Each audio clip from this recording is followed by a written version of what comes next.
Okay. Welcome everybody to the final event for this academic year of the Msgr John Mary Fraser Centre for Practical Theology at Regis College, a panel reflection on Pope Francis's visit to Canada. What next? My name is John Dodosky, and I'm the Scarborough Missions Chair in Interreligious Dialogue here at Regis St. Michael's School of Theology and the director of the Fraser Centre. As of July 1st, 2022, Regis entered into a new federation agreement with the Faculty of Theology at St. Michael's College. And so I have asked my new colleague, although we've been colleagues for a long time, Professor Colleen Shantz, the Associate Professor of New Testament at the Regis St. Michael's Faculty of Theology, and she's been there since 2003. I've asked her to read the land acknowledgement. Thank you, John. I note tonight that as we gather here on Zoom, we're actually located in several different places on lands with distinctive histories and geographies and treaties. In a moment, I'm going to read the acknowledgement of the land where the Fraser Centre and Regis St. Michael's are located, but I invite you to be thinking about your own place as I do so. Every day, my path to work crosses a floodplain of the Don Valley. And with the turn to spring, I can mark the changes in that valley almost daily. There's new orange-tinted growth on the willow trees, and the buds are swelling more every day. And in a few weeks, the pond there will be filled with the enthusiastic noises of spawning frogs. But just upstream from my crossing point sits the brickworks. And that site is scarred by a 120-foot deep open pit mine where shale and clay were extracted from the land. And there were large kiln fires firing bricks and blasting out smoke and soot that contaminated the Don River for a long time. Work at the kilns was hard on the bodies of the people who labored there, and though the building boom depended on them, their labor was demeaned as they were. For the last decade, that site has been remediated with the planting of rushes and reeds, and it's the gathering place now for cultural events and creative works of all kinds. In the context of this panel discussion tonight, it strikes me that the way we are in relationship with the land so often parallels the way we treat one another, and that the process of repairing the resulting harm in both cases is the work of generations. And in that spirit, I acknowledge this land on which the University of Toronto and Regis St. Michael's faculty operate. For thousands of years, it has been the traditional land of the Huron-Wendat, the Seneca, and most recently, the Mississaugas of the Credit River. Today, this meeting place is still the home to many Indigenous people from across Turtle Island, and we are grateful to have the opportunity to work on this land. Thank you, Colleen. The programming offered by the Msgr John Mary Fraser Centre of Practical Theology and the Scarborough Missions Chair of Interreligious Dialogue was made possible through the Scarborough Missions legacy. Scarborough Missions is a society of apostolic life of Canadian Catholics, priests, and laity, motivated by the Spirit and dedicated to the person, teaching, and mission of Jesus Christ, as expressed in his words, "I have come that they may have life and have it to the full." The Scarborough Missions legacy seeks to further its ministry work by providing financial assistance to deserving organizations with like-minded objectives. I just want to do a few brief introductions here before, and then we'll jump right in. Very grateful for the Associate Director of the Fraser Centre, Fiona Lee, who is a doctoral candidate at Regis College and very near to completing her PhD. We also have a technical expert who can't be with us tonight, Ashley Tran, and she's a recent graduate of the college, and our condolences to her with the loss of her grandmother 2 days ago. And we thank Scott Vancourt, the CFO of Regis College, who gives us administrative support. And I want to thank John Meehan and Michel Andraos for helping me brainstorm this panel. We will invite your questions to be sent through the comments functions on Zoom. While we may not get to all the questions, we will try to collate and address as many as we can during the discussion period. It's my privilege to introduce the moderator tonight. Michel Andraos is the Dean of the Faculty of Theology at St. Paul University in Ottawa. He is also a graduate of Regis St. Michael's. His main areas of teaching and research include intercultural theology, theologies of interreligious dialogue, and religion and culture. The focus of his current research and writing is on the churches and reconciliation with the Indigenous peoples and dialogue with Indigenous spiritualities and resurgences. He is the coordinator of the Center on the Churches, Truth, and Reconciliation with Indigenous Peoples at the Faculty of Theology of St. Paul University. And without further ado, I turn it over to Michel, who will take it from here. Thank you very much. Thank you, John, for this kind introduction, and good evening, everybody, and welcome to this distinguished panel on the topic of reflecting on Pope Francis's visit to Canada, what next? This is a current and important topic in Canadian society and the churches. It's on many people's mind now that we're coming to the end of this winter and heading to the summer, and thinking, so what is happening with reconciliation? I am deeply honored to be the moderator of this distinguished group of distinguished speakers who are engaged practitioners, Indigenous and church leaders, and academics. The names of the speakers I will present in the sequence they will be speaking, and I will introduce each speaker just before they speak. Each speaker will be talking for about 12 minutes, no more than 12.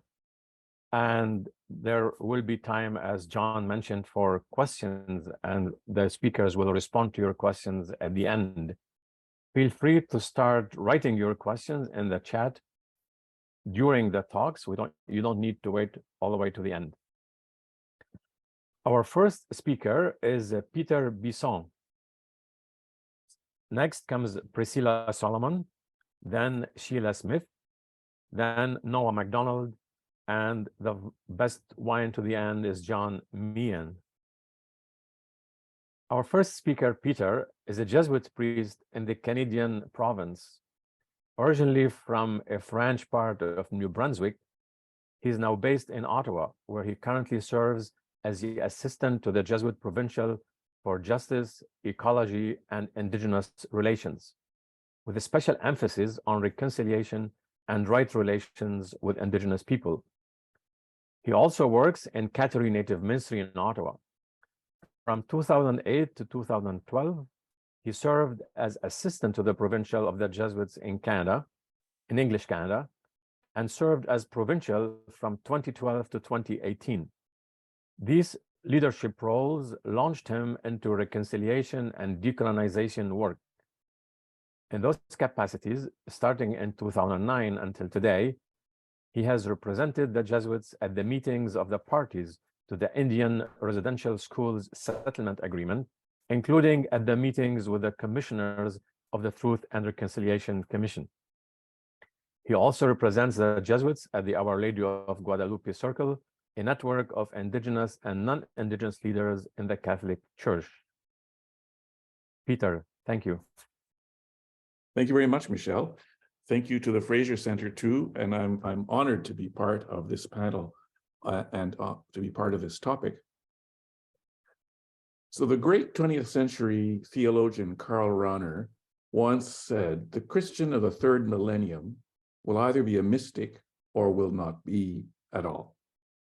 I think the energies that are being freed up among Indigenous Catholics in the wake of the papal visit are a sign of the times of very large dynamics in the worldwide church and indeed in religion around the world. And these dynamics, I think, are the spirit at work in the world, and people collaborating with the spirit, as well as resisting too. So the Pope's visit, I was, along with Priscilla and John and 10 other people, I was part of the visit, or witnessed the visit in Msgr and Edmonton. What did I see? I saw three different dynamics. One, the Pope, his dynamic was focused on Indigenous people and especially on survivors. I found he was humble, contrite, penitential. Two, there was another dynamic in the organization around the Pope. That dynamic seemed to be largely focused on the Pope and therefore sidelined or tended to sideline Indigenous people and survivors. We saw this in the almost complete lack of Indigenous ceremony in the Eucharistic celebrations, for example. And in this, we saw how colonial the church still is in our attitudes, our blind spots. Admittedly, the trip had to be organized quite quickly, so we didn't have time to recognize our blind spots, but nevertheless, it showed how colonial the church still is. Thirdly, some serious progress, I think, in the collective church attitude towards reconciliation and engagement in it. The bishop's apology in 2021, the collective invitation to the Pope to come, and then the pastoral letters addressed to Indigenous peoples that were published a couple of months ago. So after the emotions around the visit settled, positive and negative, what do I see now? One of the biggest things that I think I'm seeing are Indigenous Catholics feeling emboldened, a new energy there.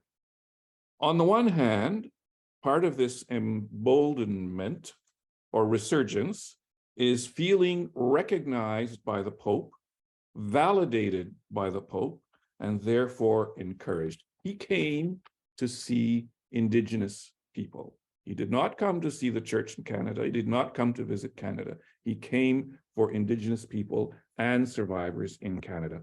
Secondly, I think another part of this emboldenment or resurgence is also frustration at the colonialism that is still there in the church, paternalistic attitudes of domination, and things like that. What next? I think this energy among Indigenous Catholics is central to whatever comes next. And really, to my mind, I think this means letting Indigenous Catholics speak in the church, and also allowing the rest of the church to listen. Part of this means, I think, Indigenous Catholics speaking with one another. You know, in the book of Malachi, it is written, the people of God spoke with one another, and the Lord bent down and listened. For this to happen, there needs to be safe spaces for these voices to speak, for these energies to grow. And these energies can't stay at the level of dioceses. That's an important place, but it needs to transcend and cut across the dioceses and be national, I think. And for the long term, we need Indigenous theologians. The center that Michel leads at St. Paul University is key to that. Regis and St. Mike's work in Indigenous theology is key to that. This evening is an example. And I think Noah's on the verge of becoming one of those doctoral students. Why? Why is this important? I see two big reasons, one about needs and one about gifts. The needs of Indigenous Catholics, it's not easy to be an Indigenous Catholic, to bridge two worlds, but it's important to hear those needs in Indigenous Catholic people's voices, not how other people hear them, and then for the church to be in a listening mode, the rest of the church rather, to be in a listening mode, the church has to become an ally and church leaders have to be not in the protagonist position in this story. The church is going through a period of humiliation, especially around questions of sex abuse. And we're going to be in this kind of a space for some time. But I think, this is a great way to learn humility, but that attitude is fundamental to the work of reconciliation. And it's fundamental to hearing what Indigenous people and Indigenous Catholics are saying, both their criticism and their invitations. Secondly, the gifts. Indigenous people, I think it's not simply a question of hearing the needs of Indigenous people, but of recognizing the gifts they bring to the church and that the church needs. So one of these is interiority, and another is a religious understanding of creation. I think the whole church religion has been affected by industrialization, scientific revolution, all kinds of things that have been in many ways important gifts, but have also really narrowed our understanding of life in the spirit and our understanding of creation. And so I think Indigenous people, the way Indigenous people see everything from a spiritual point of view, we need that renewal in the rest of the church to really to tap into the gifts of the Spirit, the new gifts that the Spirit wants to give us, and the old gifts that we've forgotten about. And part of that too is a spiritual understanding of creation. The Pope's encyclical Laudato Si is a huge springboard for that. And Indigenous people have many, many, many, many gifts that we need, I think, in order to live integral ecological conversion in a way that can lead to fullness. To conclude, I think Indigenous Catholics are moving, if the church is open, are moving the church towards a new form of agency, a new way of being an actor. In the 19th century, the church or the papacy lost the papal states.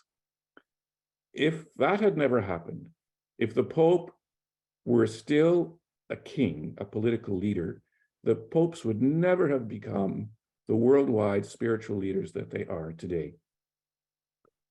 So the loss of worldly power has enabled an important form of religious leadership and religious agency to emerge through humiliation and humility. I think a similar thing is cooking right now in the church, in our relationship with Indigenous people, and has the potential to free the church in important ways so that together we can be truly our best selves. And to be our best selves, we have to be so with Indigenous people, and in particular with Indigenous Catholics, I think. I think I'll stop there. Thank you so much for your patience. I'm sure I went over 12 minutes, but anyway.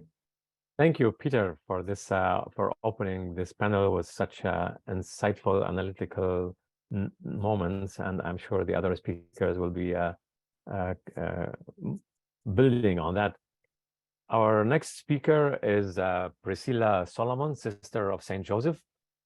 She's an Ojibway Anishinaabekwe who works in the Faith and Justice Office of the Sisters of Saint Joseph of Sault Ste. Marie. Her primary ministry is working on reconciliation and ecological justice within her congregation and in collaboration with others.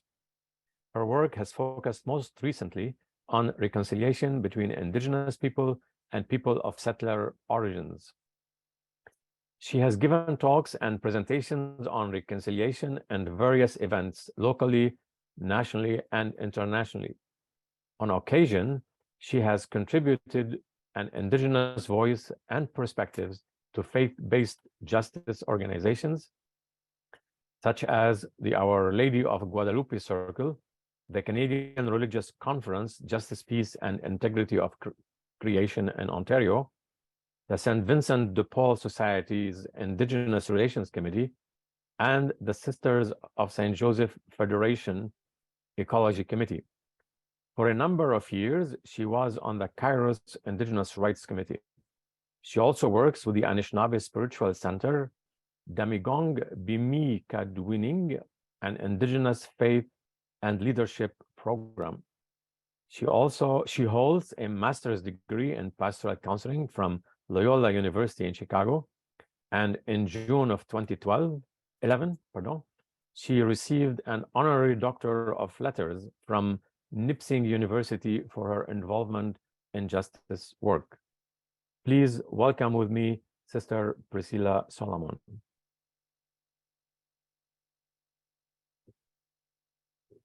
Thank you, Michel, and thank you to John for the invitation to be a part of this panel. So I begin with my traditional greeting. Bonjour, Ani, Indishnikas Ogimakwe, Ndodem Makwa Minuma Wabashkesh. As Michel said, I'm Ojibway. I belong to the Henvianwit First Nation, and I'm on the traditional territory of the Nipissing First Nation, Nipissing peoples, and part of the Robinson-Huron Treaty. Indigenous elders say that we need to know where we're coming from in order to know where we're going. To know where we go from here, to know our next steps, I think we need to recall what Pope Francis, what happened when Pope Francis came. Were his words and actions a turning point in our church? I think so, but just a beginning.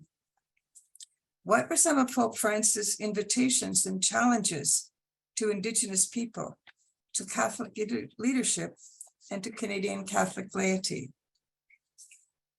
I heard him clearly and unambiguously apologize, inviting Indigenous people to accept the genuineness and sincerity of his apology, and to recognize it as an apology on behalf of the Canadian Church. He also urged us to remember the past sufferings and losses, but not to allow them to cripple us. Rather, he reminded us that true reconciliation flows from the power of the cross.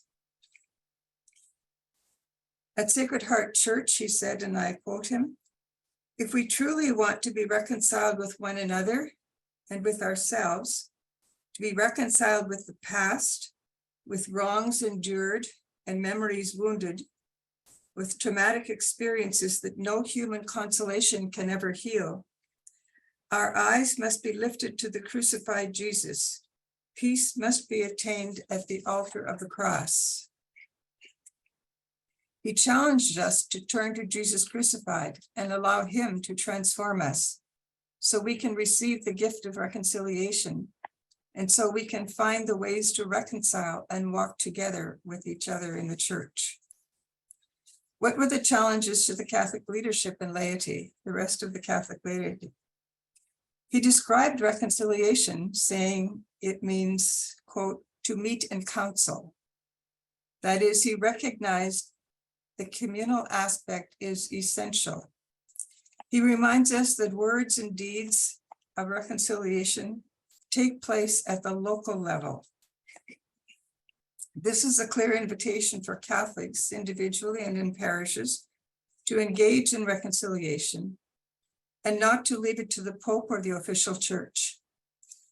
We need to internalize the message that he apologized on behalf of Catholics of settler origins, past and present, and that he expects those for whom he apologized and to whom he apologized to carry out the process of reconciliation.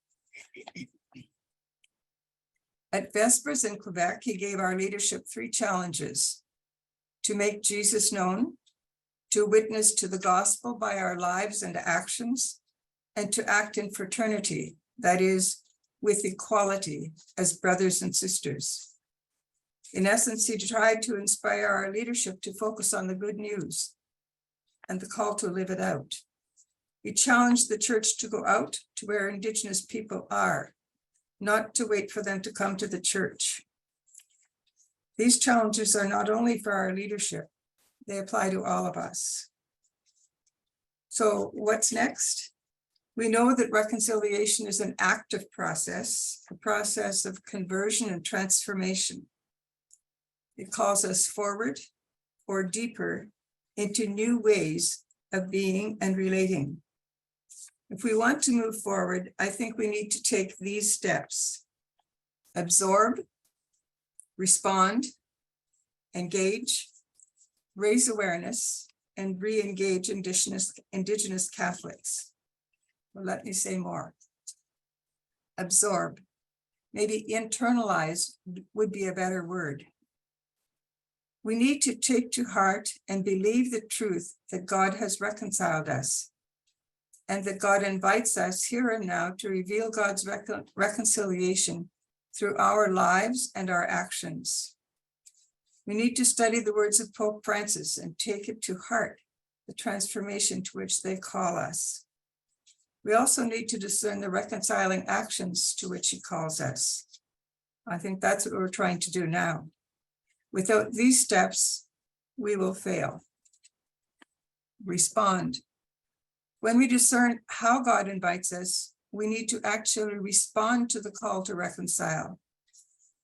We need to do this knowing that each of us has the unique and irreplaceable gifts to offer. Each of us has gifts of mind, heart, body, and spirit, which we can offer, and through which we can respond. Our responses need to be individual and communal, both for Indigenous people and for people of settler origins. Failure to respond might indicate that we have not opened ourselves to reconciliation, or it might mean that we need to educate ourselves more and access the information that is available. Worst of all, it could mean indifference. Engage. The work of reconciliation is interpersonal. It transforms the heart and shows itself in a willingness to walk the path together as brothers and sisters. It's not a once and done thing, but rather an engagement with each other's reality. So some of our next steps have to be taken together. To do this, one may need to recognize, as Peter said, the resistance to engaging. This might be challenging for some people of settler origins because many have not come to know us, our cultures, and our experiences. They may not really have had to engage with Indigenous people. Some Indigenous people might also find themselves resisting to engaging because of past hurts and the history of our relationships. But I think if we don't engage, we won't heal or reconcile. Raise awareness. Although now there are more non-Indigenous Catholics who are aware of the need for reconciliation and of ways they can respond, there are far more who are unaware. Some parishes and parish groups have made efforts to raise awareness, but I've been in parishes where there is no indication that the parishioners or their clergy are aware of the need for reconciliation with Indigenous people. In other situations, awareness has grown and non-Indigenous people want to reconcile. They want to have Indigenous ceremonies as part of their own worship. But they may not realize or understand that respect for Indigenous spirituality cannot mean appropriation. It requires human-to-human relationships. They would be appropriating if they do Indigenous rituals themselves, instead of asking Indigenous people to lead the ceremonies. In other words, Indigenous people can be invited to share their spirituality and ceremonies, but others should not take and lead the ceremonies. There's a real need for parish activities and educational programs that will help the parishioners to become more aware. We have some resources, but we may need to find other channels besides parishes to raise awareness. In July, Pope Francis challenged the non-Indigenous church to go where the Indigenous people are and to find new ways, as he said, quote, to create opportunities for listening, dialogue, and encounter. This might mean participating in powwows, visiting Indigenous friendship centers, and even requesting to visit reserves. It could mean twinning of on and off reserve parishes. re-engage Indigenous Catholics. One of the challenges the Church faces is how to enter into dialogue in ways that are respectful of Indigenous spiritualities. There have been major shifts among Indigenous people in the recent past, including finding our voice and the process of reclaiming identity, culture, and spirituality. I am aware that there are believing Indigenous Catholics who have not formally left the Church, but have stopped attending church services and events. Also, many Indigenous people have chosen traditional spiritual practices. They no longer claim Christianity. They have been hurt and want nothing to do with the Church. We need to be respectful of the choice of individuals to leave Catholicism for their traditional ways. We also need to find ways to reach out to them. This step is not about proselytizing, but rather it's about opening a door through which either Indigenous people or people of settler origins can step at any time. It's about creating a safe space where they can feel welcomed, respected, and free to share their experiences, thoughts, and feelings. A space where they don't feel judged and criticized for choosing to leave the Church. It's also about finding respectful, appropriate ways to step into their space. And it's about creating opportunities for us to witness to the presence and power of Jesus reconciling our lives. It's also important to recognize situations in which Catholicism has been rejected or disregarded, and no belief system has replaced it. These are situations in which the person is struggling to find meaning and value in themselves and in their lives. This is obvious in the situation of many Indigenous youth. What we may need to offer is simple human compassion and a genuine effort to befriend and care for that person.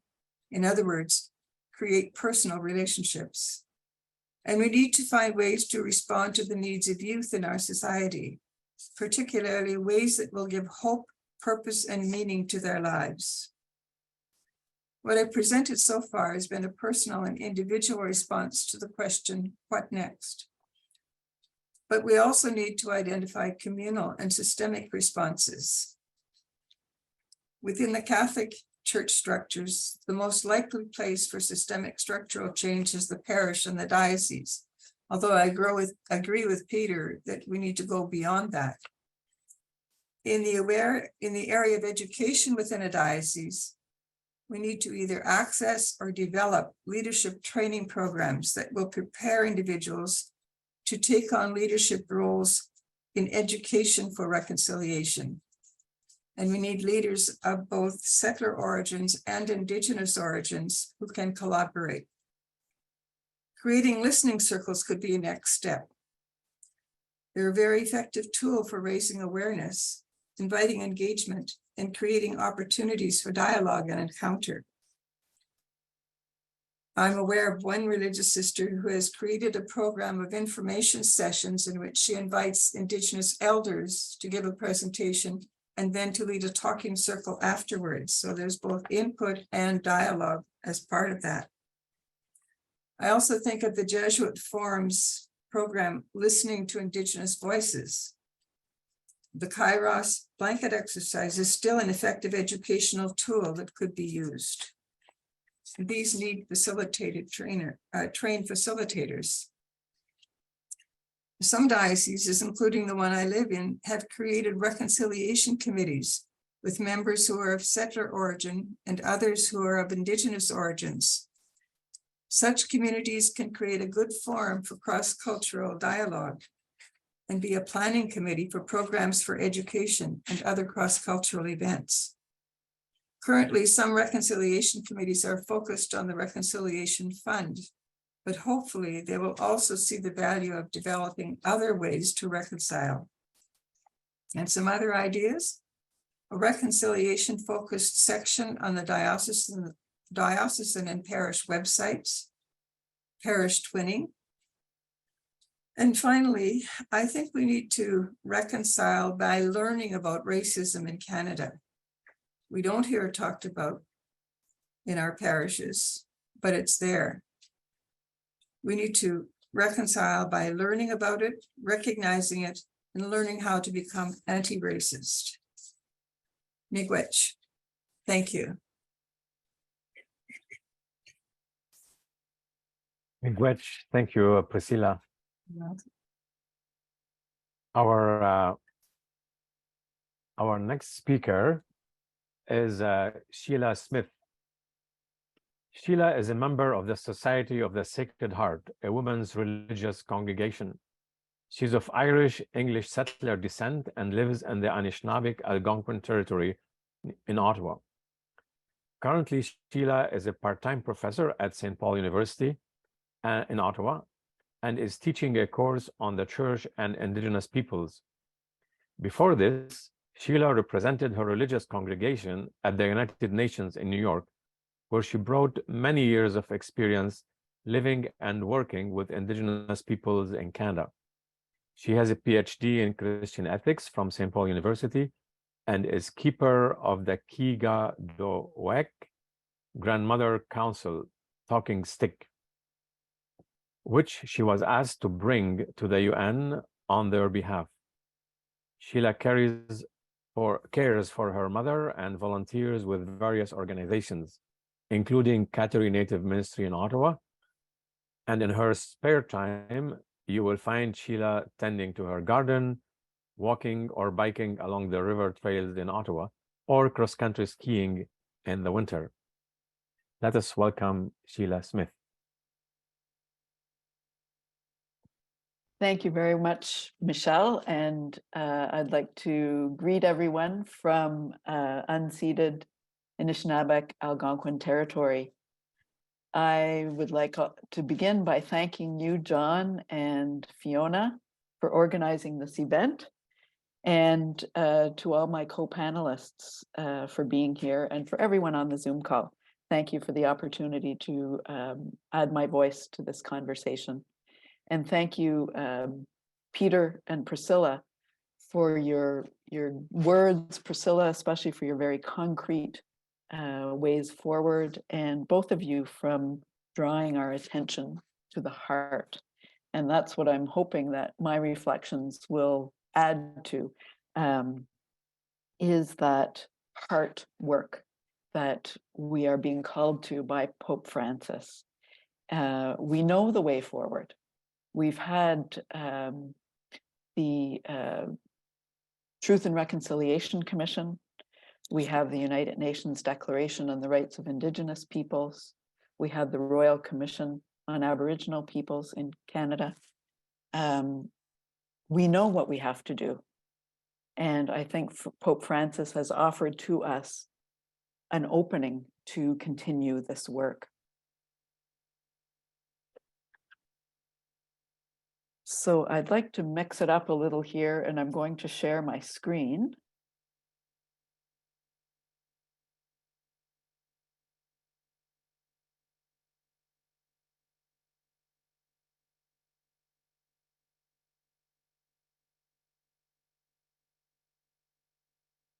I'd also like to acknowledge any of my students who are here. They'll probably recognize some of these slides.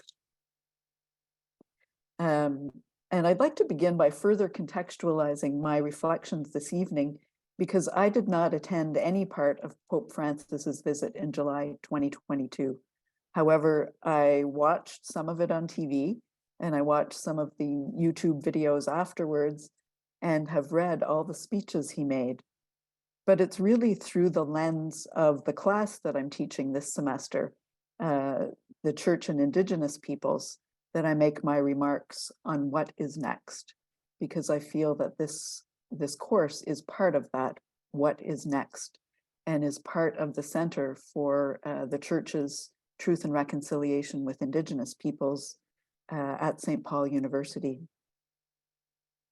The community of learners taking the course is exploring whether or not the Church actually has the resources to help us respond to the calls for truth and reconciliation. We are exploring how the churches and faith-based social justice groups are responding to the call to implement the United Nations Declaration on the Rights of Indigenous Peoples as a framework for reconciliation.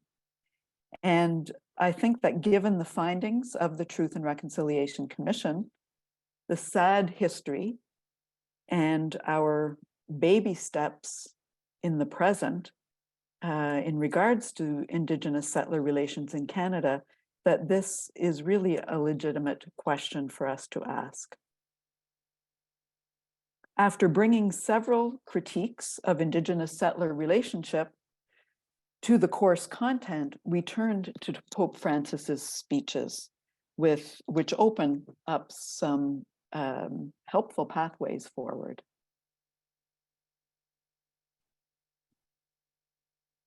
Oops. We begin our class every week with this word of guiding wisdom. We will never know who we are as Canadians until we know who we are in relationship with Indigenous peoples.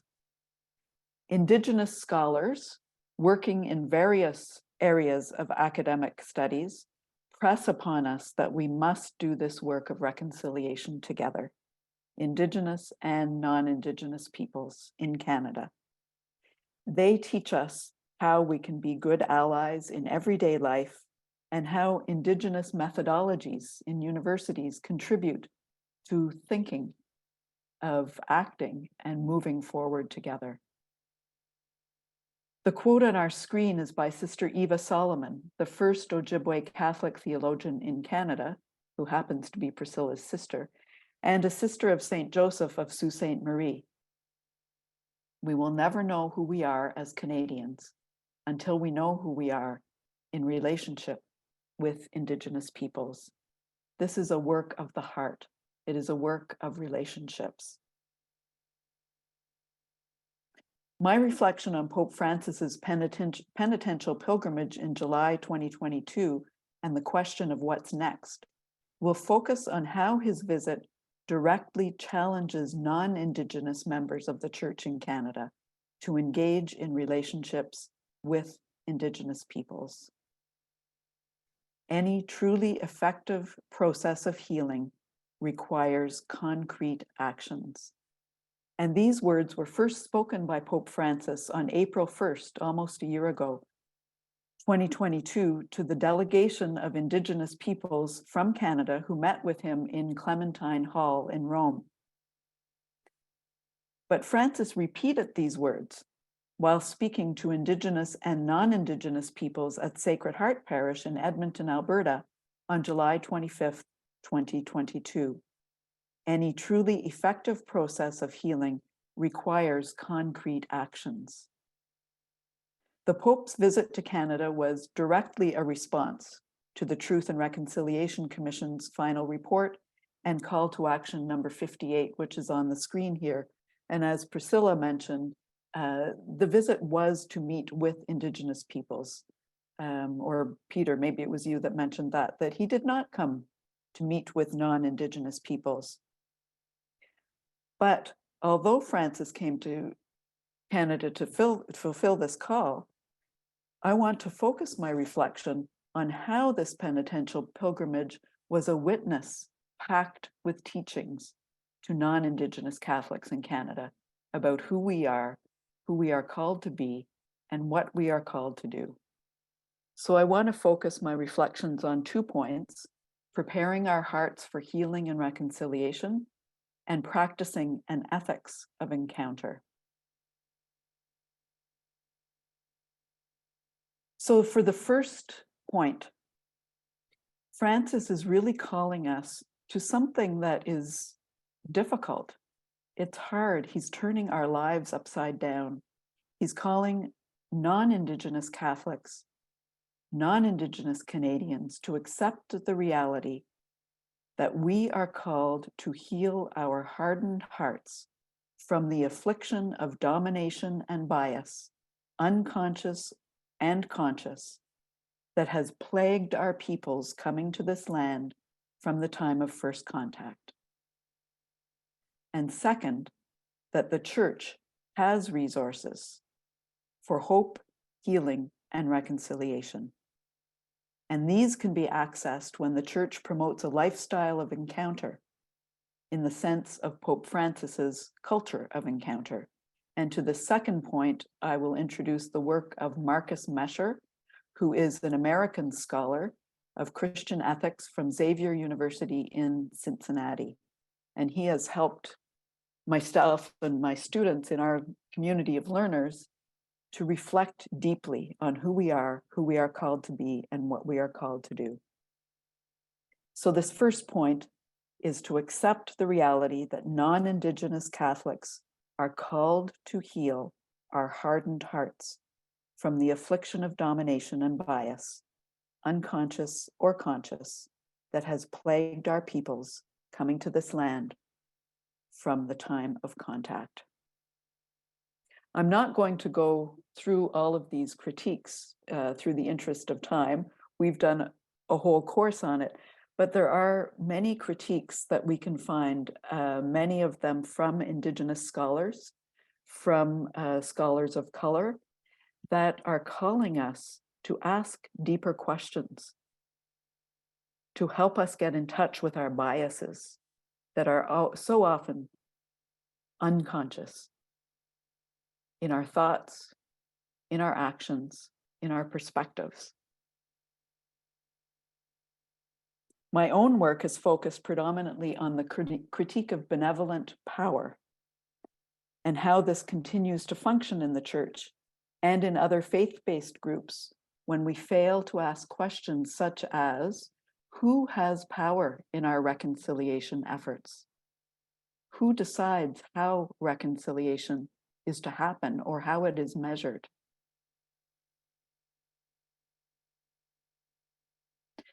And after looking through these multiple critiques, these are some of the things that we came up with in our class when we listened to our hearts. What does this do to us? And I think the classroom is one place that can be a safe space for students, for those who are looking and doing this hard work, because some of this is not easy. We came up with these things that were happening in our hearts. We're struggling to accept feeling uncomfortable. We recognize our desire to be part of a better settler Indigenous relationship in Canada. We experience fear that comes with having this knowledge because it calls us to a responsibility to act according to a moral imperative. We wonder if we can push our comfort zones, especially when we don't feel ready. And we don't want to repeat history. Everything that we've learned, and especially in the past, couple of years, we don't want to make these kinds of mistakes again. So there's a fear of doing that if we act. We don't want to be paralyzed. And we don't know how to place ourselves at the service of mutuality. We question how we integrate our Christian values and action into a lifestyle that can support reconciliation with Indigenous peoples. And we also wonder, is it possible to balance Indigenous worldviews and Western worldviews, one that's kind of creative and emerging, and another one that values thorough understanding? And I realize that my time is up.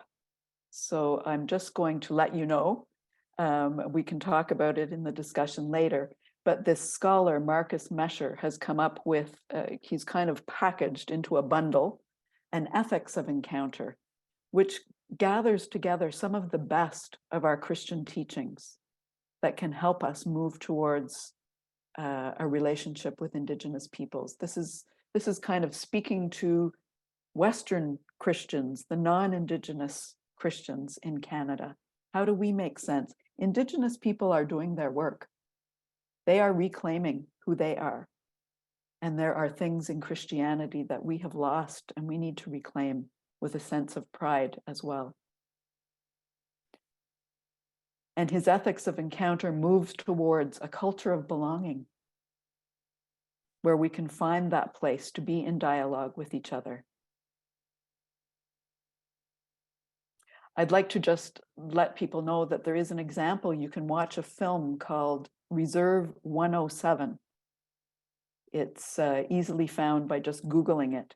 And it's a very good example of a lived culture of belonging between the young Chippewan band, Mennonites and Lutherans in Saskatchewan. And it really is about the call for land back. It's about land, and it's surprising. You know, we have a very narrow view of what that might mean. Well, they're working on this together. It's very interesting. And I'd like to just end with these words by the Honorable Murray Sinclair that he spoke in an interview after the Pope's visit. And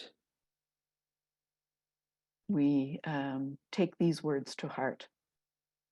People who were not alive at the time can't be held accountable because something wrong happened long before they arrived. They may not be responsible for the past, but they are certainly responsible for the future.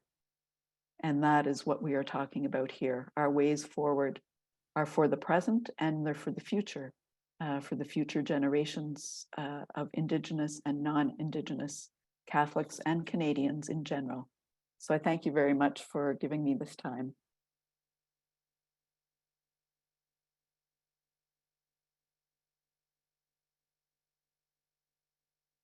Thank you, Sheila. And our next speaker is Noah MacDonald.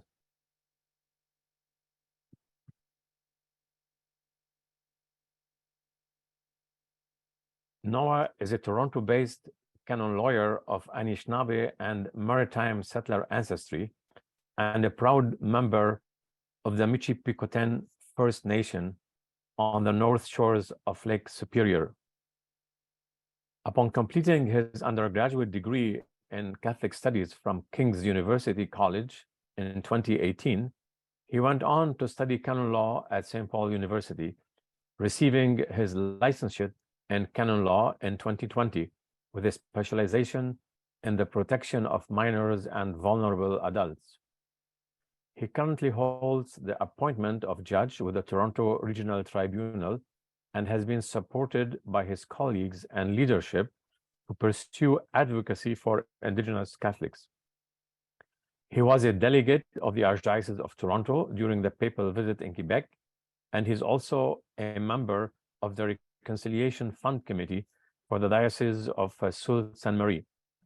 In September, Noah hopes to begin his doctoral studies in theology to explore paths towards an indigenized ecclesiology. What a fascinating topic. Please welcome Noah MacDonald. Thank you so much, Michelle. Alrighty. The question that has often been asked since the Holy Father concluded his penitential pilgrimage in Canada is, did the Pope's actions and words sufficiently meet the threshold of an apology indicative of progressing reconciliation? The question is unfortunately flawed if you are seeking absolutes, as the diversity of responses from Indigenous persons share the quality of each being unequivocally true. The impact of the papal apology cannot be viewed as black or white, positive or negative, or good or bad. Just as Indigenous peoples in Canada are not a monolith, neither are our individual journeys of healing. For some, the Pope's words relieved them of a generational weight they had been carrying, and they could finally take the next steps forward to finding peace. For others, it was empty, as so many claims from the powers that be have been since the time of colonization, and was not truly representative of the actions needed to begin forgiveness. If you haven't read the response of Honorable Murray Sinclair, I encourage you to do so to really understand this important perspective. There's also those like myself who are still uncertain how they feel about the papal apology, especially those who are both Indigenous and Catholic, as the events that took place have only fueled an internal turmoil that questions are placed in the Church, unearthing a very different reconciliation taking place internally. That is, can we reconcile within ourselves while having a foot in both worlds? Please take the time to read different accounts of what the papal visit meant to Indigenous individuals, both of gratitude and of critique, as no matter what, you'll be reading truth. For me, I can only speak on my own reflections, which I'm grateful to share with you today. I was lucky enough to join the Archdiocese of Toronto's delegation to be sent to Quebec to attend the Vespers held for clerics, religious, and lay workers at Notre Dame Cathedral. I can without a doubt say that this was the most impactful and transformative event I'd ever experienced. Not because it was positive, but rather because I've never felt so separate in my entire life. I felt as if the earlier Mass that day at Saint Anne de Beaupré was for Indigenous people, and the Vespers were for Catholics, ignoring the intersection between the two. It almost felt like when considering those with the vocation of the Church, Indigenous Catholics were still viewed as other. And at the Vespers, it was the real Catholics' turn to reach across the pew, shake the Pope's hand, and attempt to capture a pontifical selfie. Perhaps this is cynicism, or perhaps I felt this way because I looked around and I saw little of those who looked like me in the crowd of hundreds. I'm unsure if this is because there is truly a complete absence of Indigenous people among the organization and leadership in our church, or if those of us who do belong to that vocation were simply forgotten about in the organizing. I'm unsure which is more problematic, but when considering the present state of Indigenous Catholic relations. But I can be sure of that there was no effort for us to be seen, to be represented, to be proud, and to be celebrated for persevering past the traumas of our existence to devote ourselves to a life of mission and service. I grew up as a church rat with family life revolving around our parish. My closest new friendships in university were with the priests and nuns I studied with. And even now, I work with the most amazing people who have all devoted their lives to working for the church. The cathedral was filled with my peers in the truest sense of the word, yet I could not escape the overwhelming sense of loneliness I had never before experienced. So I drummed. Dressed in my ribbon shirt, I stood outside the church doors and drummed for hours to remind all those that were gathering that we exist among you. We are present in the church and we are strong. I was joined at one point by an incredible Algonquin woman, proudly dressed in regalia, who sang joyfully in her language as the bishops entered before returning to her pew, unknowingly giving me the momentary sense of community I so desired, to relieve the grip of this isolation unknown to me in a place that has only offered me grace. Father Cristino Bovet, the Indigenous priest tasked with the role of director of liturgy for the papal visit, once described being an Indigenous Catholic akin to a unique type of martyrdom, one where you face ostracization from both aspects of your personhood, unable to be fully Catholic when with your Indigenous community who still remain deeply hurt by the church, and unable to be fully Indigenous when with your Catholic community, as the structures in place still make it feel unsafe to celebrate your Indigenous spirit. Thus, we are left carrying this weight and trying to navigate this existence, struggling to find a balance where we can truly be Indigenous Catholics, not just Catholics who happen to be Indigenous. Carrying this weight alone is unsustainable, and if there's going to be a future for Indigenous Catholics, we need each other. We need community, and we need a church that is truly Indigenous. This brings me to the what next. I think it's time that we stop leaving that question to our church's leadership and start recognizing the strength that we have to impact change. Not because of any nefarious reason, but simply because we are not adequately represented where real change occurs. And the formula of trust us, we'll take care of you has failed time and time again. The future of Indigenous Catholics ought to belong to Indigenous Catholics. Only after we become strengthened by each other can we see the outcomes we desire to take place with cooperation with the church's leadership, done with us, not for us. We can see no better model of this than what is taking place at Katyria Native Ministry in Ottawa, an organization that is run by, with, and for Indigenous Catholics. As they've grown in community, they have been able to come to the Archdiocese of Ottawa and form partnerships to best serve Indigenous Catholics while preserving their autonomy and mission. The work of their director, Donna Naughton, with the help of Father Peter Bisson and Dara Lord Winkler, has given us a glimpse of what an Indigenous church can be. Being a canon lawyer, I know the laws of the church exist to be utilized to ensure a more just and more perfect Catholic society of the faithful. I also know that Indigenous Catholics, we can begin to explore how to use the law to pursue empowerment, community, and a voice within our church. One of which is being our right to associate, to gather together and to form a body where we can share and learn from one another, celebrate the harmonious Indigenous and Catholic spirituality we possess, and begin imagining the change we want in order to see change that will best serve our communities, and then advocate these calls to actions as a united front to our church's leadership. When thinking about an association at the national level, It would be amazing to bring Indigenous Catholics from across Turtle Island to participate in these discussions together and empower each other to make change and establish community at home, offering the resources and supports necessary to form associations at the diocesan level by, with, and for Indigenous peoples. Ultimately, returning to the national gathering to share successes and struggles, supported by each other as we continue down this path, united by our efforts to one day see a Catholic Church that's truly Indigenous. Our church is universal, but universal does not mean a melting pot.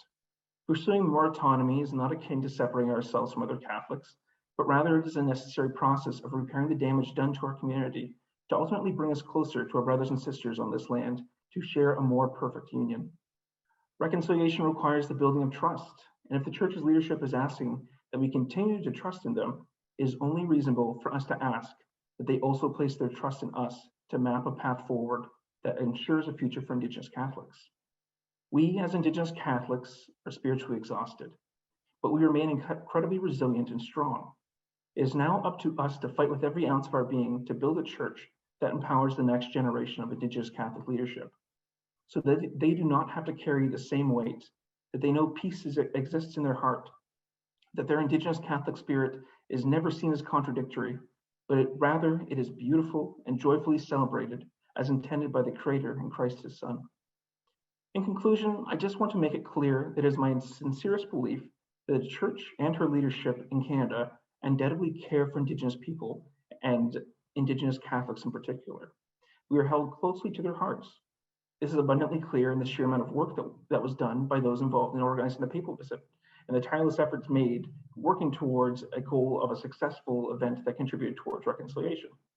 It is clear to me that we are loved, but love does not always translate into trust. Trust is what we as Indigenous Catholics need more than ever from the Church. We need to be the ones at the helm of revitalizing our community of faithful. We need the freedom to explore what that means and respect and accepting that we are capable of authentically discerning what an Indigenous church will look like. This requires profound humility to step aside and offer support when invited, to do away with the gatekeeping and replace it with gate opening. The words that were used to encapsulate the papal visit were walking together. We want to walk together, but we must find our footing. If we are dragged, we will fall. We can stabilize through community and strengthen by uniting Indigenous Catholics. And only then can we take your hand and walk together as equals on this journey of mutual grace. Miigwech.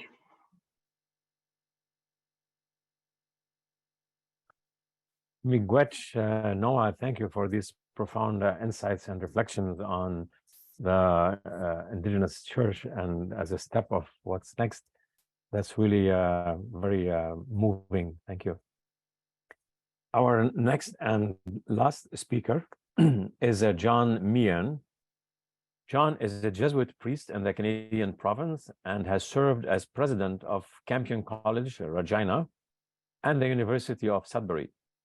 A graduate of McGill, Oxford, Johns Hopkins, and the University of Toronto, John has taught and published on Canadian foreign relations, Jesuit history, and relations with Indigenous peoples. He's active in reconciliation with work with Indigenous communities and attended last summer the papal apology at residential school survivors in Michipicoten, Alberta. He's currently director of the Bill Graham Centre for Contemporary International History at Trinity College, University of Toronto. Please welcome John Meehan. Thank you very much, Michel, and to the other panelists and all those who joined this evening. I want to acknowledge the land that we're sitting on here at U of T, traditionally the land of the Huron-Wendat, Seneca, Mississaugas of the Credit, and many other Indigenous people over many generations. I was told I had 10 minutes, so hopefully I'll be short in my presentation, and my presentation is fairly informal and fairly personal. I had spent time when I was in Regina, about 10 years there actually, and of course, you know, Jesuits have vow of obedience, and I'd always asked to go to Asia or China, but instead I got sent to Regina. And I thought, what do I have to learn in Regina? Well, the Indigenous taught me a lot there, and it turned out to be a grace-filled experience. And one of the most fulfilling assignments I've had yet as a Jesuit. And I was also honored to be invited to be part of that pilgrimage that Peter and Priscilla talked about to the papal apology last summer. For me, it was an unforgettable experience. It was probably the most emotionally charged experience I've had, to be in a space with residential school survivors listening to these words of the Pope. These words that have been debated back and forth, whether this was a sincere apology or not, or was it sufficient, etc. But clearly the words were important. Words are important. And it ran the gamut from people who said, you know, the 6-year-old within them had to hear those words. And then to others who have not forgiven or may never forgive. And as we know, forgiveness can never be forced. It was a penitential pilgrimage, penitential for the Pope, but also this group that I was part of was also on pilgrimage. And I'm so glad I wasn't there alone, but that every day we had ceremony, we had sharing circle to process what it is we were experiencing, and we built up a friendship among us. And I must say, as other panelists have said, I'm still processing this papal visit and apology. We know that the apology is not an end, but merely the beginning. And that unless it's followed by actions, as pointed out already, it's meaningless. It has to be translated into action. The Pope has done, I think, what he could. Is there more the Pope could do? Perhaps. I see recently the Vatican Museum has returned 3 fragments of the Parthenon in Greece. And at the Bill Graham Center, we have collaborated on panels looking at return of objects from the Vatican Museum to Indigenous communities across Turtle Island. And I hope that happens. But really, my attention is on the Canadian Church. It's up to the Canadian Church, not just the bishops, but all of us, our parishes, our schools, to take the next steps.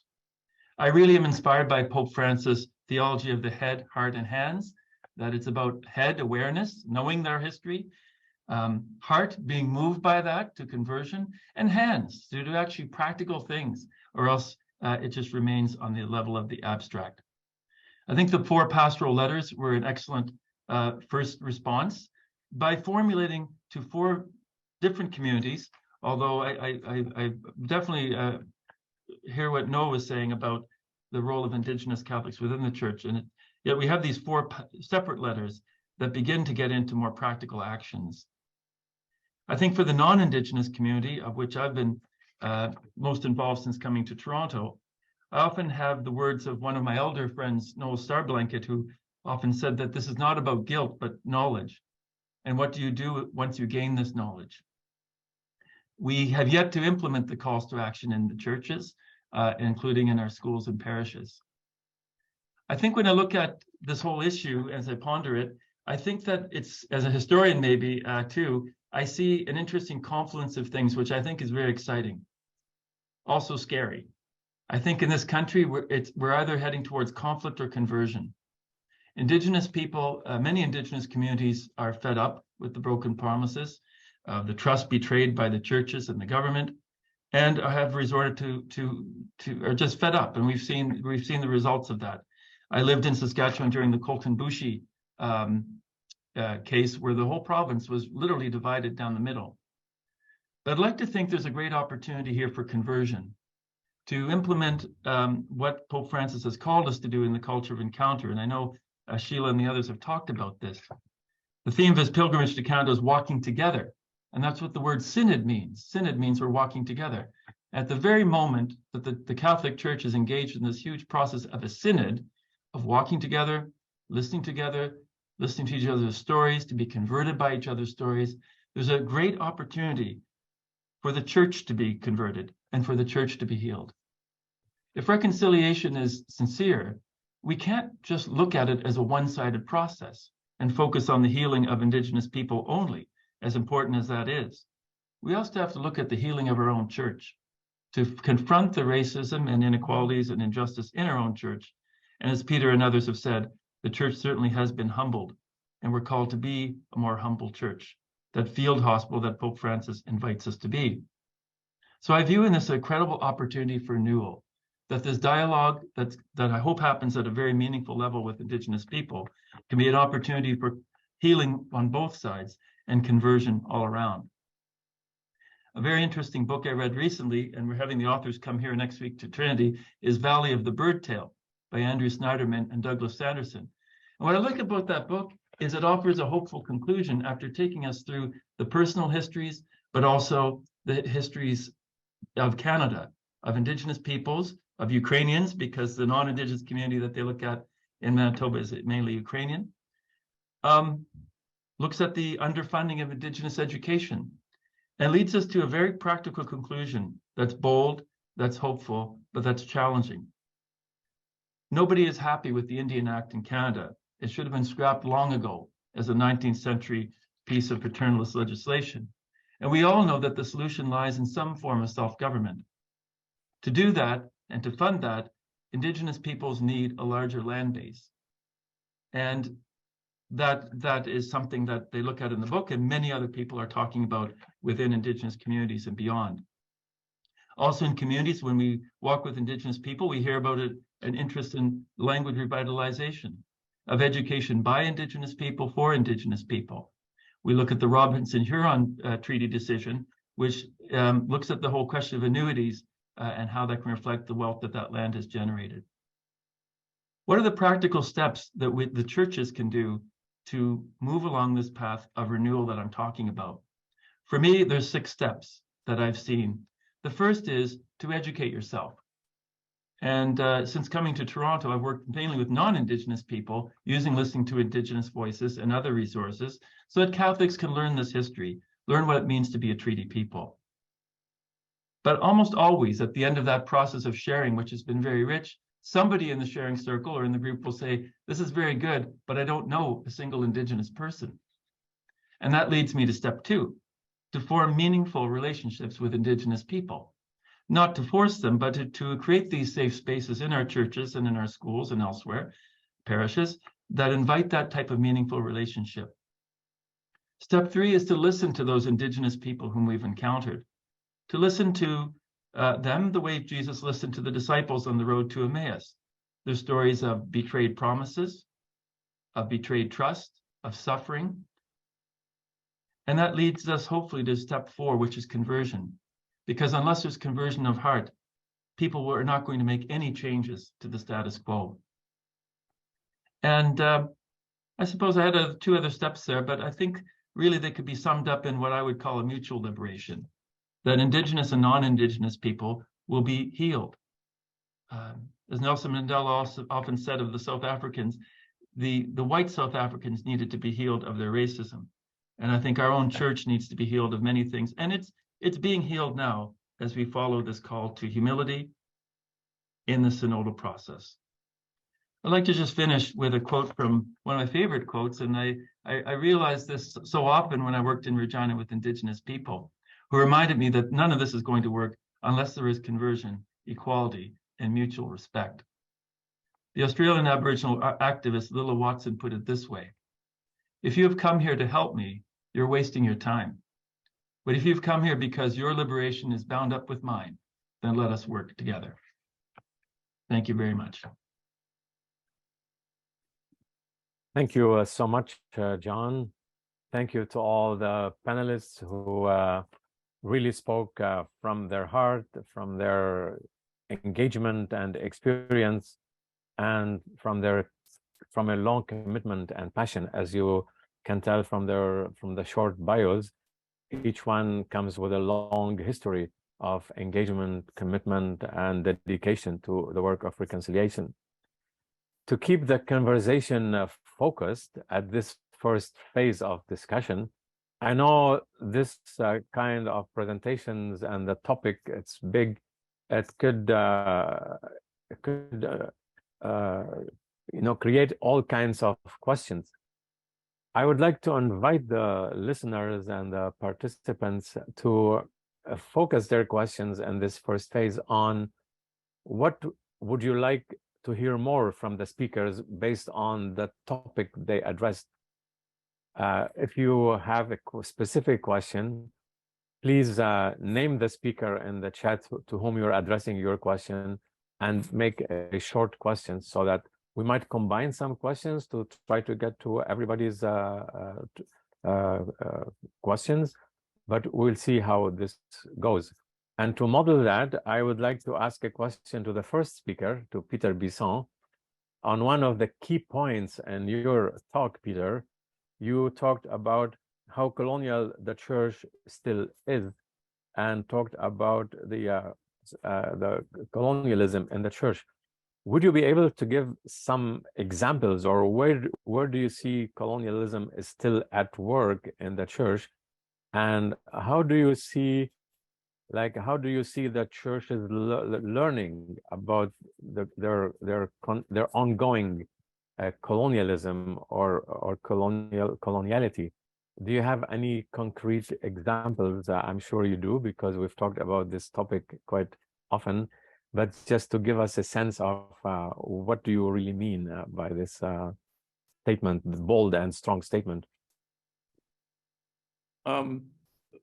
During the visit itself, I think the absence of Indigenous ceremony in the Eucharists, not in most of the other celebrations, but in the Eucharists, I suspect it was not deliberate, but the organizers were thinking, well, this is a normal Mass. Now, I don't think it was supposed to be a normal Mass, but that because that imagination kind of took over the opportunity. That's an example of, I think, a blind spot, that a colonial blind spot that came into play and shaped the organization. The use of Latin in the Eucharistic prayer in the public Mass in Edmonton, at least to me, was another example of that. It may have been, I'm guessing now, it may have been an attempt to express the Universal Church or to address other Catholics in Edmonton, but it wasn't very Indigenous to use Latin in the Eucharistic prayer. And afterwards, the Archbishop spoke about the importance of Indigenous culture and spiritualities, just moments after he had used a very Roman culture in the church. Perhaps a more,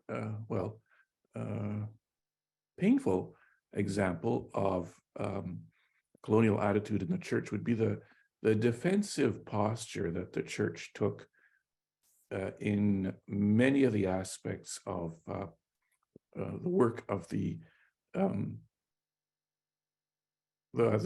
work of the TRC, the Truth and Reconciliation Commission. Now, that's less the posture of the church in Canada right now, but often that was the posture. And when you take a defensive posture, which the Jesuits did at the beginning of our own processes of reconciliation, you're focused on yourself, and you're not focused on the people you're in dialogue with. You see yourself in conflict, and if you see yourself in conflict, then you are in conflict, and you're worried about defending yourselves.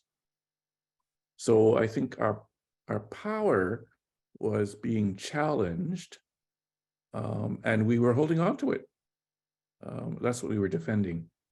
Our power and our story about ourselves as nice people, good, well-meaning, and so on and so forth.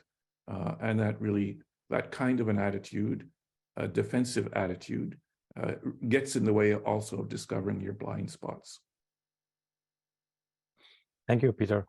Welcome. Thanks. Yes, I have a related question by way of follow-up from Marguerite Longley, and it's asking the panelists who like to share or reflect on Noah's experience at Vespers.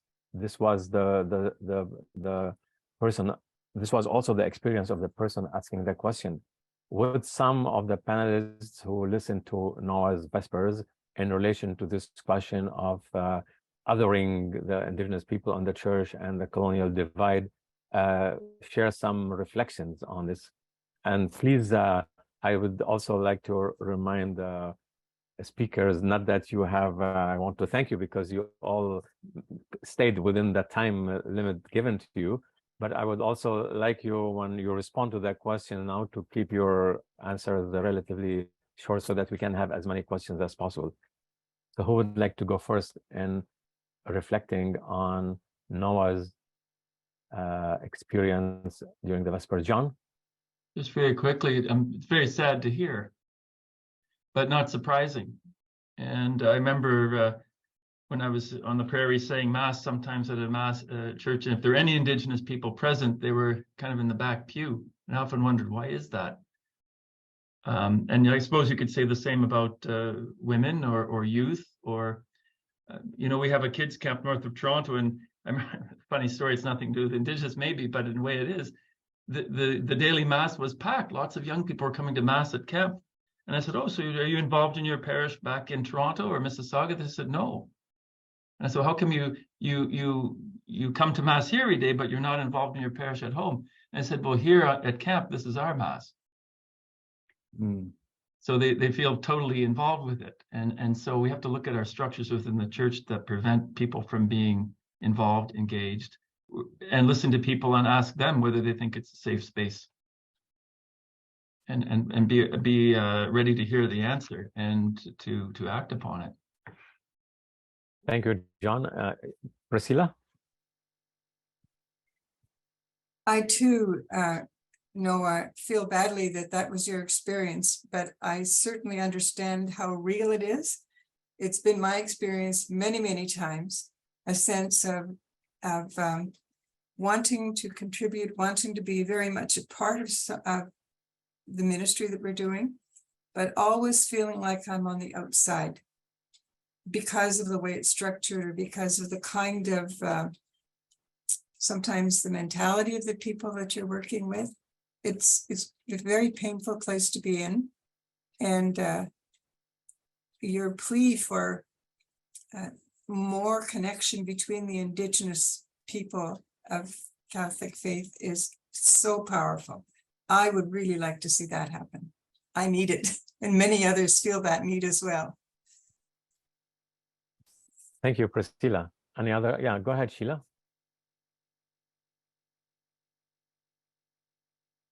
Yes, Noah, I too want to thank you for being so transparent and sharing your experience so honestly. I'm wondering what you think of the decolonial critique that comes from settler colonialism, and how that might apply to your, I guess, your desire for an Indigenous church. And the decolonial action of settler colonialism is to keep the settler Indigenous relationship alive, because the whole project of colonialism was to obliterate Indigenous peoples through assimilation. And the decolonial critique of colonialism itself is simply to look at structures and try to rearrange them somehow, but it always seems to come back to the same power imbalance. So really, from my perspective, it's the settler colonialism, the critique of settler colonialism that has validity, and that is really keeping that relationship alive.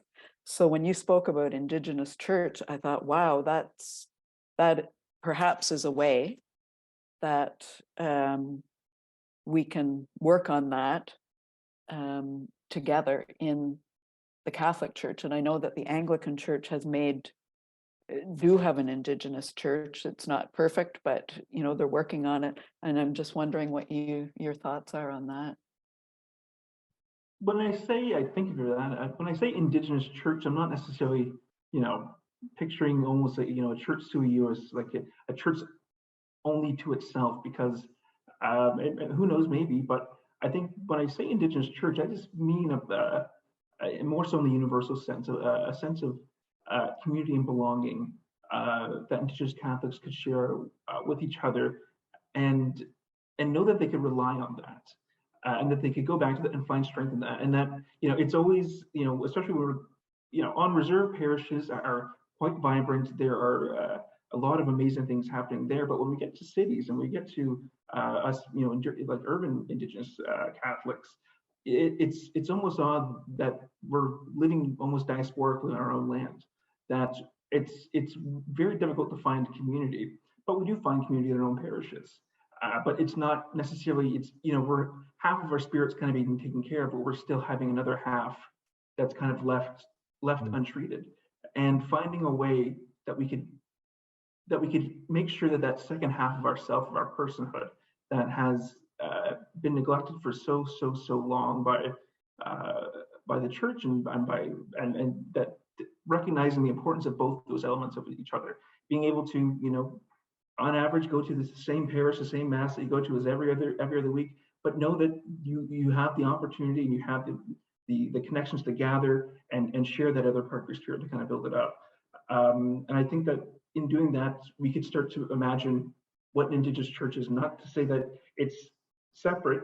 Quite honestly, it's a new way of thinking, and I think that that's something that is that needs to be explored. And I think that there's a lot of incredible Indigenous Catholics out there that are itching to explore what the future holds for them, because unfortunately it's kind of uncertain in a lot of aspects, where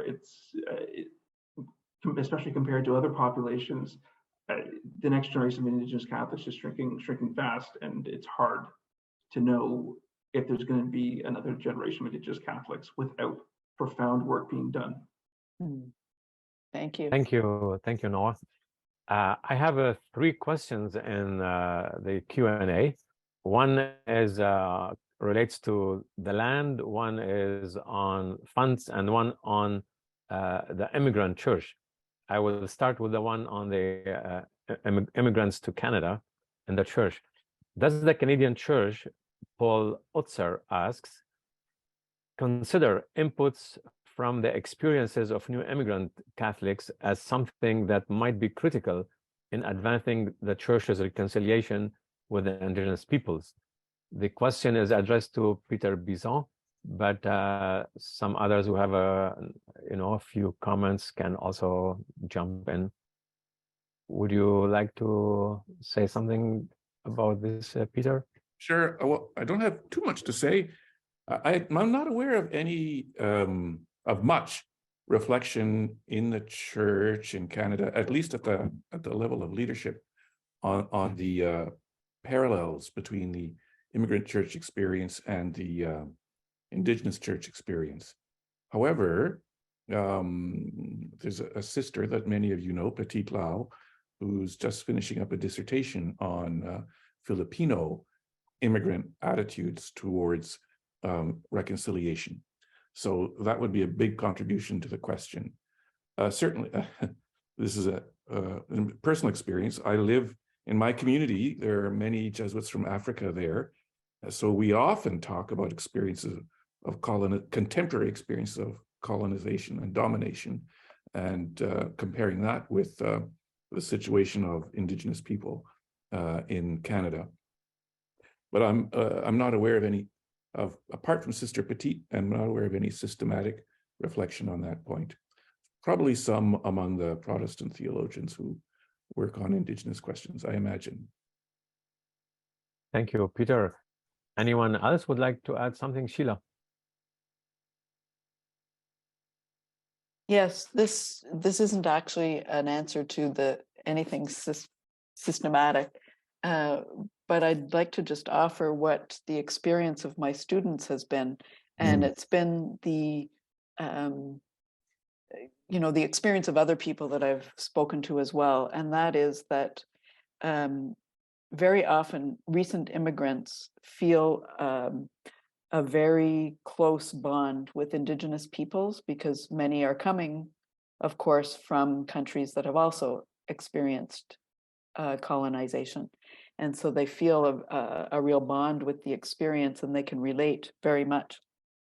I think where it gets to be a problem in Canada is, and where some immigrants can get, I guess, we're socializing immigrants into Canadian culture. So they become part of the privileged. They become not everyone, but this is the way that we bring immigrants into Canadian society. So although they feel a real connection, after generations, they may become part of the Canadian society that actually experiences more privilege than Indigenous peoples. So that, I think that they really help us to reflect on that, how we welcome immigrants in our country, how we welcome immigrants in our church, and the relationship with Indigenous peoples. I think they have a lot to offer and should be part of these conversations. Thank you, Sheila. I'm going to read the next question, and I think Noah might be a good candidate to respond to that concerning the Reconciliation Fund. The anonymous attendee is asking, the CCCB Reconciliation Fund has raised 9.1 million so far, but there is little information available to donors on what projects are approved or any progress achieved so far. Does anyone have any info to share? I thought, based on your work with the diocese in Sault Ste. Marie on being on the Reconciliation Fund Committee, you might have some information on the process, how this is evolving, and maybe give some answer to this question. Oh, for sure. As far as that goes, as far as the transparency element of it, I 100% agree that that's something that needs to be prioritized. In Sault Ste. Marie, we have about 350,000 commitment over the next 5 years, and we're just in our beginning processes of figuring out the certain projects we've already kind of approved and going forward, and we're even trying to struggle to kind of find our own footing to figure out what this committee and fund is. And what can we, someone mentioned before about the reconciliation committees, that it could go beyond just the fund. And I think that some of us are kind of in that space of trying to figure that out. So maybe, I think it's maybe a little bit of, patience kind of going forward to kind of, and hope that these funds really start to kind of find their footing and know their purpose. But that being said, I think that especially when we look at our bigger dioceses and sort of these larger commitments where hundreds of thousands of dollars are being donated and also received in donations, transparency is a big deal, and as important as it is for the donors, it's also very important for the Indigenous community as well as Catholics in general to know what the church is doing to kind of honor that commitment. And I'll just kind of say this is kind of also speaking on that I think that the 30 million commitment is amazing. It's wonderful, and it's going to do a lot of good for Indigenous communities. But not from my own experience in Sault Ste. Marie, but I've kind of from other places I've looked where I'm starting to get the feeling that there's a sense where after they pay this amount of money, it almost absolves the church of any commitments towards Indigenous Catholics in particular. And that's, instead of viewing an investment into Indigenous Catholics as something completely separate and completely owed to them to revitalize this community, it is almost kind of lumped in with this larger amount, and where they feel just not quite the need to kind of go forward for that element in the investment. It almost kind of preoccupied with this fund rather than understanding the importance of authentic investment into Indigenous Catholic communities. It's completely separate of the 30 million, and one that's ongoing and will see dividends kind of go forward for the growth that will create for that community if it is actually taken seriously and invested in. Thank you, Noah. Anyone else on the panel has something to add to this, involved in this kind of work with the Reconciliation Fund? Have something to add? No, thanks. We have quite a few questions in the Q&A, and I will try to go through as many as possible. This question comes from Sylvain Lavoie.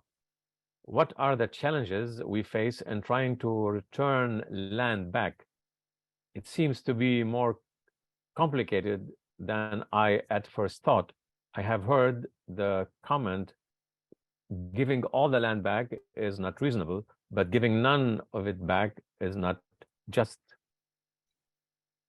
Any reflection on this question from Sylvain Lavoie?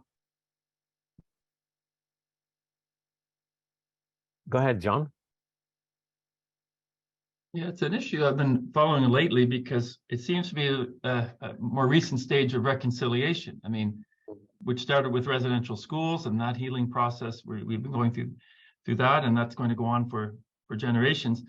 But the land back movement, it's quite interesting to research. I don't know too many Indigenous lawyers and activists in this who are saying, let's get all of Canada back, and we want all of Toronto and Montreal and Vancouver, and that's how it's going to go. Rather, they look at the land of Canada and say, if you add up all the reserves in this country, it's a minuscule percentage of the land.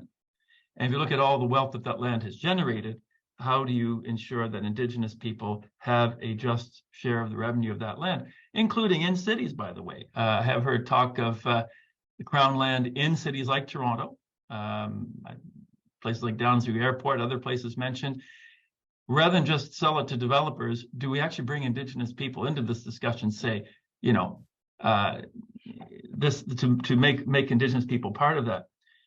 But the book I cited earlier, The Valley of the Birdtail, they're saying widen the land base. And this has been done already in Canada, I think in British Columbia and other places, so that Indigenous communities can generate revenue to have a fully funded education system, social services, and child welfare and other things.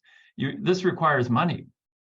But the problem, for example, with Indigenous education is it's been passed back and forth between the province and the federal government as kind of a political football. And so Indigenous students get lost in the cracks. Just finished a very interesting, another book that I recommend to viewers, Jeanne Tallet, The Northwest is Our Mother. And there she surveys all of Métis history in this country. And we see a similar phenomenon happening of having a land base in the Red River colony, being pushed further west to Saskatchewan, and then even losing that and living on the road allowances. And so I think land is important for spiritual reasons, for environmental reasons, to be connected to that, but and also for the idea of being able to generate revenue so that Indigenous to be able to fund self-government. Because as I said earlier in my remarks, nobody likes the Indian Act. I don't know too many people around there who think it's a great thing. But the disagreement is, what do we replace it with? And for me, it seems it can only be self-government. But the question is, how do you fund that? And that's something that I think land will be essential to as we move forward to the next stage of reconciliation. Thank you, John. Peter, go ahead. I think Sheila had her hand up before I did. Okay. No, I think you did, Peter. You go ahead. It's fine. Okay. As we move, this is a really important question as we move towards the green economy, because all of the mineral deposits in the boreal zone, which is most of Canada, all of the mineral deposits that are needed for at least how we understand the green transition now, are either in Indigenous territories or in the watersheds of Indigenous territories. So this is going to be a live question for the next 50 to 100 years. Furthermore, I want to point out that when Terry Prendergast was apostolic administrator in Hearst Moosonee, I think at Pentecost 2022, he put out a pastoral letter on the boreal zone.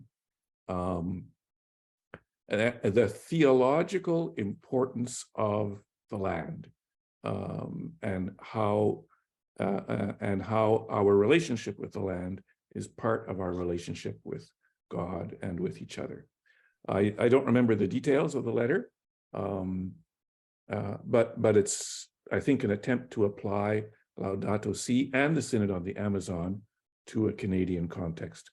And Indigenous people and communities are going to be involved in these questions, are right now. And the church, I think, needs to say something here too, something hopefully as an ally of Indigenous people. Thank you, Peter. Sheila? Yeah, just to build on what Peter and John have already added to this important conversation, I just wanted to add the importance of us in terms of Pope Francis's invitation to action and meaningful action, that according to some of the critiques that we've been reading, anti-racist critiques, for example, there is a real call for what's called performative action. And the church has been very good at the non-performative action, and the church is. And the non-performative action is important, but it can't stop there. And part of the non-performative action is actually education. Mm. We have to use as our measure how the lives of Indigenous peoples are actually improved. And those measures are what's found in the TRC calls. Those measures are what's found in the United Nations Declaration on the Rights of Indigenous Peoples. And in the UN Declaration, they are things like the right to self-determination, the right to cultural and spiritual identity, the right to participate in decision-making, the right to lands and resources, the right to free, prior, and informed consent, and the right to be free from discrimination. So we really need to be part of these conversations, and like Peter added, hopefully as allies. Thank you, Sheila. Mhm. I think the next question I'd like to invite Priscilla to sort of tackle or get started and responding, and see who else would like to jump in. This is from Pat Devi, a member of Michipicoten First Nation. This is a Noah's nation. And I am sorry if I'm not pronouncing the words right. I know I butchered several names already, but I do my best. The question is, it was mentioned that the church should come to the First Nations. I think, Priscilla, you mentioned this, referring to Pope Francis, to First Nations, and not First Nations come to the church. Do you think the chiefs from First Nations should be part of this goal? Yes, I think so. I think that that is one of the ways of acknowledging that the right to be treated as an equal is there already. That if the church approaches the leadership of the reserves of the First Nation as equals, as someone with whom they want to dialogue, as someone with whom they want to explore even, can we work together? Then I think that it's important that they approach the leadership. If you go into the communities and ignore the leadership, what are you saying? You're basically saying that you have no responsibility toward the leadership of that community, but you do. You are responsible to, we as Catholics or Catholic leaders are responsible to really be in dialogue with the leadership in the Indigenous communities. It's their people, it's their land, it's their lives, and they are the people within that community that are really called to be responsible for the community. And so I think it's really important that we dialogue. I just wanted to add that when Bishop Dowd came to this diocese, he did go into an Indigenous community, one that I'm aware of, and he went first to the leadership and talked to them, introduced himself, and indicated that he was interested in working with them. And that builds a different relationship. They may choose not to work with him, but they may also choose to work with him. At least they have that opportunity. So I really think that's an important question. Thank you. Maybe somebody else has other thoughts. Thank you, Priscilla. I don't know, Noah. I'll just say, first of all, Nini and Patty, great to see you here. Happy you're tuning in. It's my aunt from Michipicoten. Yeah. And all I just want to say is, I think Sister Priscilla just encapsulated it all there, and it was so well spoken and so honest and true that how important it is that that Indigenous governments and Indigenous people are recognized as equal, and we come with that same footing. And what Bishop Dow did is something that is truly amazing. That a bishop, I think he did the powwow trail last year, went to every single nation in his diocese and sat down and met and started to begin conversations and friendships. And if we had more bishops kind of follow suit and take the time to meet Indigenous peoples where they are and meet their leaders and really offer them a sign of respect, I think that would do wonders for not just Indigenous Catholics, but for Indigenous people and the church. Those that who aren't Catholic and may never be Catholic, and understanding that that's not the point. We're here to right relations, right, and we want to work together. Yeah, thank you. I think the next question is also primarily addressed to you, Noah, although it doesn't mention you, but it's about the Indigenous Church.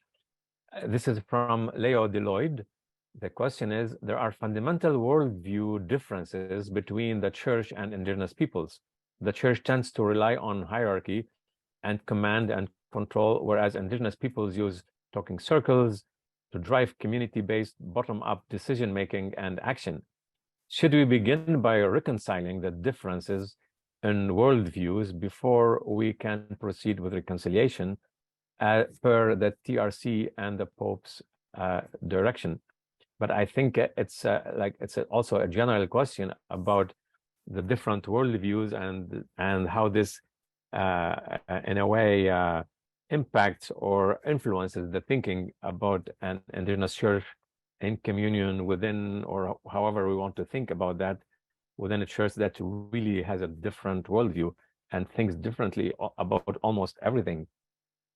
Any reflection? I know this is a big question. All I might say to that is that, of course, there are profound differences, but there are also profound similarities, and that these worldviews aren't always contradictory, but can be compatible. And I think that giving, especially when we're talking about Indigenous Catholics, the space to kind of come together and figure out what an Indigenous, what we are, what it means to be who we are, to kind of find a solidified amount of that, and also recognizing that just because we're Indigenous doesn't mean we're all the same. We're Anishinaabe, there's Mohawk, from all across the world. And my experience, you know, as an Anishinaabe Catholic in Southern Ontario is going to be vastly different than a Dene Catholic in Northern Saskatchewan.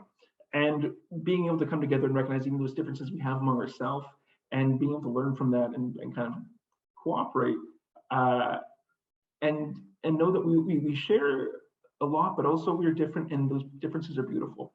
And from that point, then let's figure this out. Take that time to learn from each other, and then have those discussions about worldviews and how we can be made compatible and coming to the table again as equals, and to work together with the church and not have the church make these decisions for us.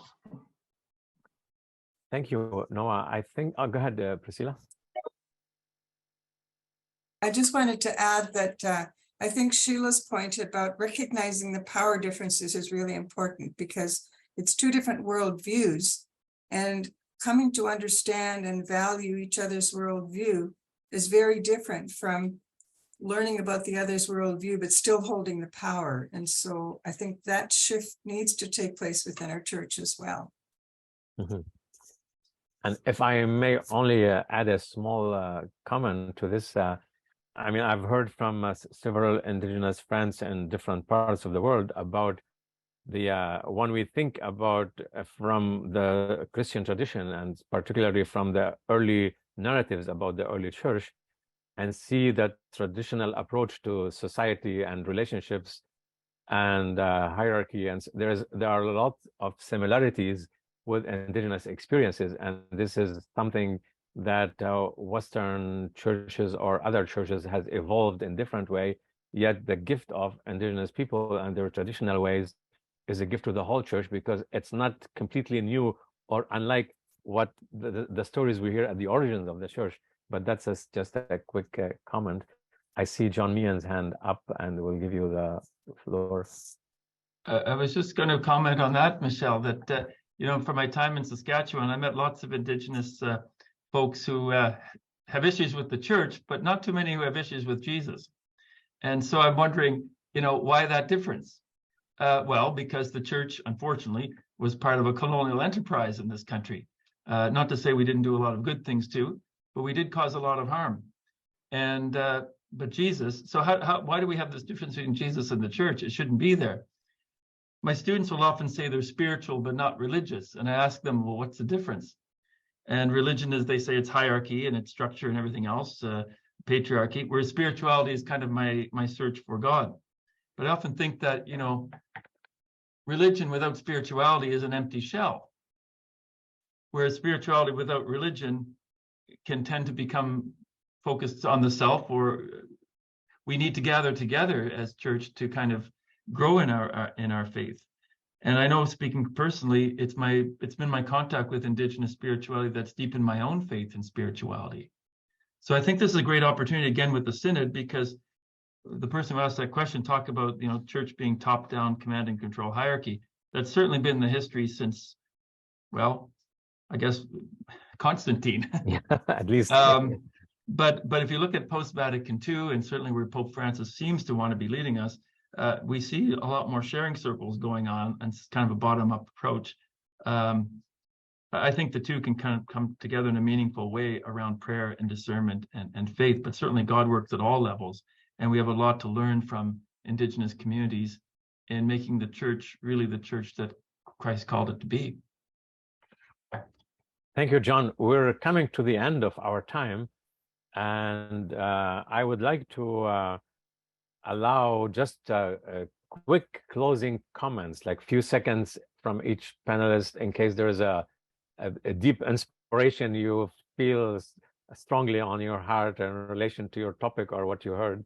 But really, like, you know, half a minute each if you choose to say a final word by way of closing. And then I turn it to John for some closing announcements. Go ahead, Peter. I really look forward to this national gathering of Indigenous Catholics.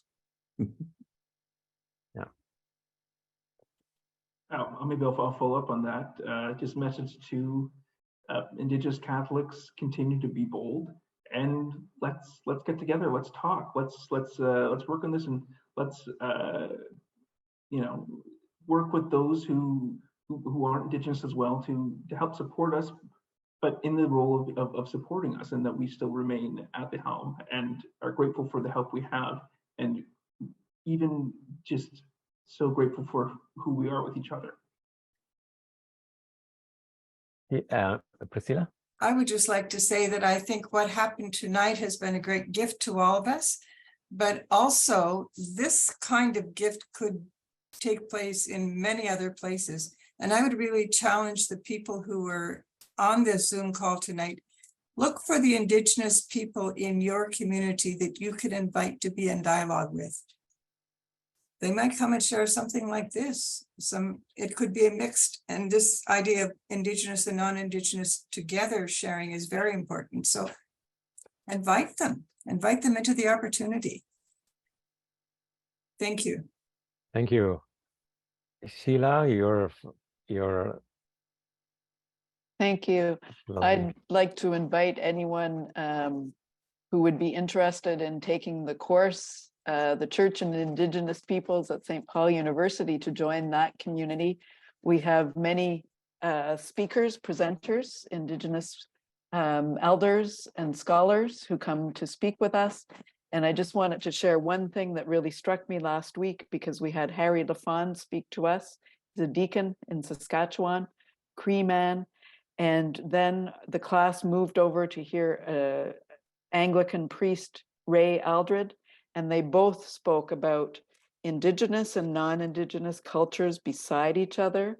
And in the space between is where we meet with honor and respect. So thank you all very much. Thanks to the Fraser Centre for sponsoring this very lively and insightful evening, and tackling this really central question for the Canadian Church and society. John? Yes, you know, Michel, I'm putting you on the spot a little bit, but you've had such a passion for these issues. Do you have any 1-minute words of wisdom for us? I mean, I speak also from our experience at St. Paul and the Center on the Church's Truth and Reconciliation with Indigenous Peoples. I feel the challenge to the Canadian churches at the moment is big, and I agree with the opening remarks with Peter about the necessity of our churches to look at how coloniality is continuing in the practices, and this is a very serious matter to tackle. We can't very quickly jump to reconciliation and decolonization without doing the hard work of how we continue to be colonial, and there are many subtle ways. So the center is trying to promote some projects in that direction, but I am hopeful in many ways, yet also see the challenges and the long way we have to go. And we have only started. We're scratching the surface. We've taken some few modest steps, but this is a very long journey. And I can make very briefly a quick announcement, not to promote our faculty or school, but it's very recently that our university has approved a new position at the Faculty of Theology for at least to begin with a part-time 50% professor for some years to help us launch the more research and more projects and collaborate with the center on the churches and reconciliation. We have little resources. The task is huge, and we need to keep going. So, and I have to also announce that we have quite a few scholarships in graduate studies in theology for Indigenous students interested in working in this area. And we have a whole approach on how to work collaboratively with elders and Indigenous organizations to support the students to precisely think for the whole church about how to indigenize the church and what is an Indigenous church is for the future. It's so I can say more, but these are like just a couple of insights. Thank you. Right. Well, you're doing some great work, and you reached out during the pandemic to do some collaboration, and we finally got to it. So I thank you. And what a wonderful panel tonight. There's an embarrassment of riches in Canada on these issues, but I think we tried to bring just a gem of a panel together to reflect more deeply. Colonialism is like radiation. There are more toxic forms in some environments, and there are less toxic forms. And as we learn to negotiate and move on from this classicist notion of culture to one that's more empirical and contextual. Before I sign off, we did get an announcement from one of our one of our audience, Julia Kozak of the Indigenous First Nations, Niska'a. And there is going to be an event, Reflections on the Papal Visit to Canada, Understanding and Walking Forward Together, which will be April 20th at 7 p.m. on Zoom, but also in person at St. Gregory Church in Toronto. So maybe Fiona, if you want to copy and paste that out to to everyone, they can follow that link. And again, I want to thank you all, and for a great event. We'll be back with more programming in the next academic year, and in the spirit of the Diné Navajo, which I've had experience with, I wish you all health, happiness, and long life. Sanagai Bikehojon. Thank you.